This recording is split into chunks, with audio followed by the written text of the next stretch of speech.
Hey everybody, Manny Talibert here. We're now on day 66, and what we're going to talk about for a few minutes is business leverage or leverage in general. And it's really essentially how you go, to 50,000 and 100,000 and then eventually a million.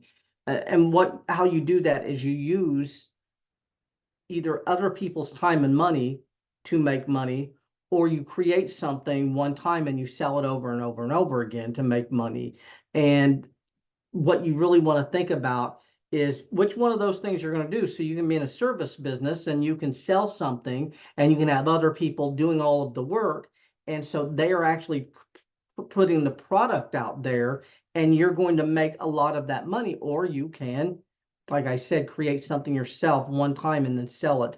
Myron Golden explained it really, really well. I was just watching a video of his, and he basically said most people work for money. So they work Monday, Tuesday, Wednesday, Thursday, Friday, and they get paid. Work, pay, right? Entrepreneurs don't do that. They work and then they get paid because they created that thing one time and they keep getting paid for it. Now, what's even more interesting is now with everyone pre-selling and making offers and doing things backward, a lot of people get paid, then they do the work, and then they get paid and get paid and get paid and get paid and get paid. So they actually get what I love about pre-selling is you get paid to actually create the thing that you're going to sell. And I think that's just extremely valuable. And when you get to that position, you're going to do very, very well. Now, another thing that you need to think about is that you can keep doing that over and over again. That's the reason I've created over 80 products. So I create a product and I can sell it over and over and over again. And then I create another one, and you can continue to do that. And you can keep doing that until one of them really scales, or you can have a whole bunch of them out there just spitting off revenue for you. And that's what you want to think about. And so when you think about leverage, you're either going to be creating something and getting paid for it over and over, or you're going to be providing a service that other people are doing a lot of the work, and but you're keeping a percentage of that money. And you can also combine both of the two. But the key to everything is business leverage. The quicker you get to the 100,000, the quicker you get to the million, and the quicker you get to the 100,000, you can start buying your time back and doing things that actually create a lot more leverage. Now, another problem here, and the reason most people struggle, is they work, and get paid. Well, the problem is for the most part, a lot of times, unfortunately, a lot of people are always broke. So they are they're one day behind, they're 3 days behind the pay schedule, and they get the money and they get that money, and most of it goes out. So if there's a catastrophe, there's no the only place they know to get that money is third base work, which is essentially manual labor, which is basically putting yourself out there. And so what they're trying to do then is they're trying to get paid more per hour for what they do, or looking for a second job so that they can fix the gap. And there's, like I said, a lot of people have a gap between how much they make and how much they need. And that's a real problem. The great thing about being an entrepreneur is as you develop more skills that are marketable, you have more than one base. So not only do you get paid and then work and then get paid, you can do that with several different products and services. And so you can be making money from a book, and you can be making money from a online course, and you can be making money from a lead magnet that a tripwire that you sell for $7 or $10 after someone signs up for your lead magnet. And you can be making money from coaching or consulting or giving advice. So there's all these different things that you can be doing. And what's great is a lot of these things are, like I said, are highly leveraged.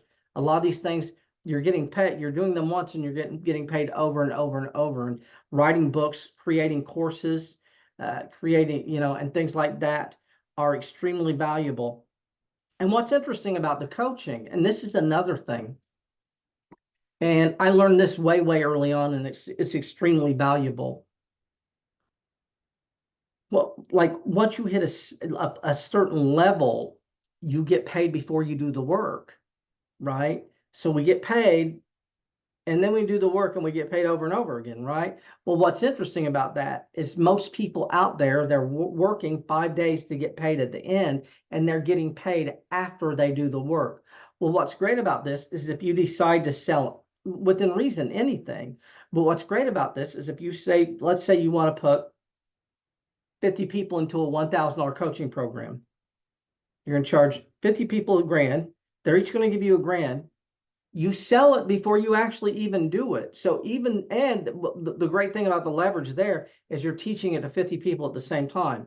But the great thing about this is you're getting paid before you do the work. And so when you leave the workforce and start working in entrepreneurship, there's just a lot of opportunity to get paid before you do the work. And I think that there's a lot of value in that. But what I wanted you all to be thinking about is just business leverage in general. Are you going to sell a product? Are you going to sell a service? How are you going to get that to market? And how many things are you going to create? And the great thing is, like I said, what's interesting is people have catastrophes every day.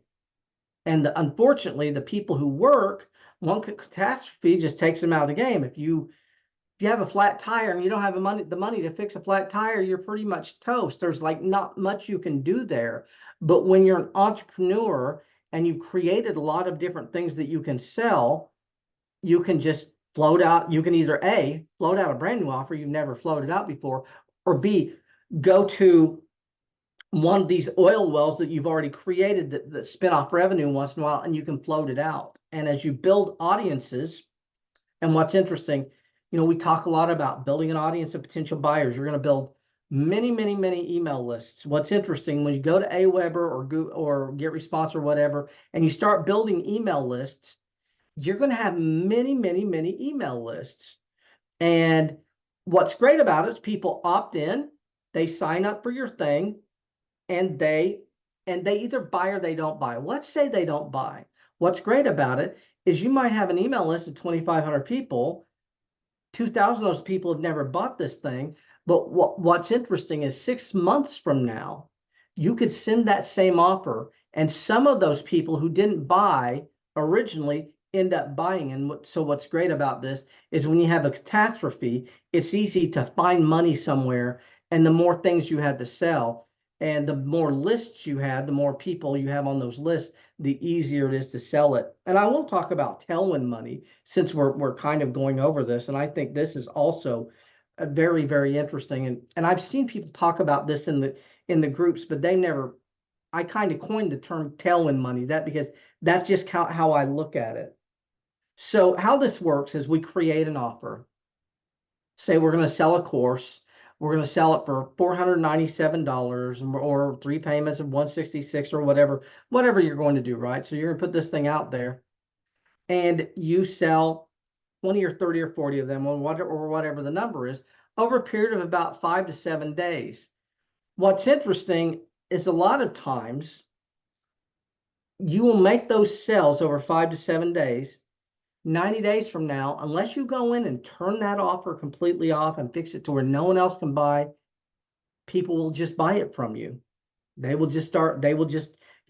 get like every 2 or 3 weeks, you'll get a random person giving you that money. And the reason is because you're sending all these emails to people, and people aren't always reading their email right then. Sometimes people go weeks or months without reading email, and then they go in, they see your email, and they say that offer is really good, says it's closed. I'm going to click the link and see if it works, and it works, and then they give you the money. And so that there's a lot of Tailwind money opportunity in this business. Another thing is that work, get paid. If you quit working, you quit getting paid. Like there's nothing, like you might have some severance come in or something, but what happens is when you quit, that whole system quits working. The money doesn't come in anymore.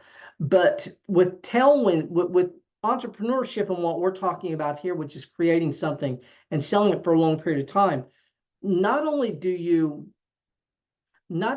get these random sales later on, what's interesting is, like I said, if you don't close the cart, so let's say we're going to close the cart on Sunday, or we're going to run the offer from Thursday to Sunday, and Sunday is the last day to buy.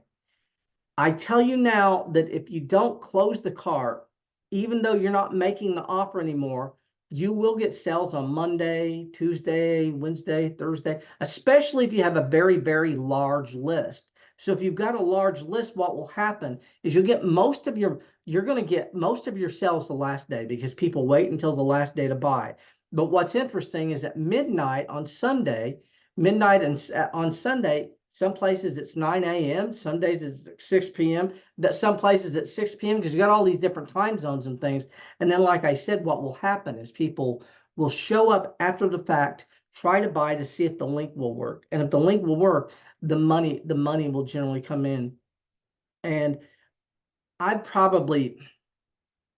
immune to it now, but I probably had like 50 or 100 payments that showed up like that, just random payments. What's really interesting is when they buy the master classes that have already been done. Now, before I didn't know how to react to that, but now what I do is I just build that into the deal. So what I do is I build in I sell the master class, and on the offer, it says, if you're buying this after the fact, because we sometimes go out, we do promotions on those things. If you're buying this after the fact, the recordings are all in here, and you can go through all of that content. But it's interesting that people will click on a link to buy a live masterclass that already happened, and they will actually give you the money. And like I said, the first time I didn't know what to do there, but I've since cleaned it up. But we are going to end out, and I will see you all in the next video, and thanks a lot.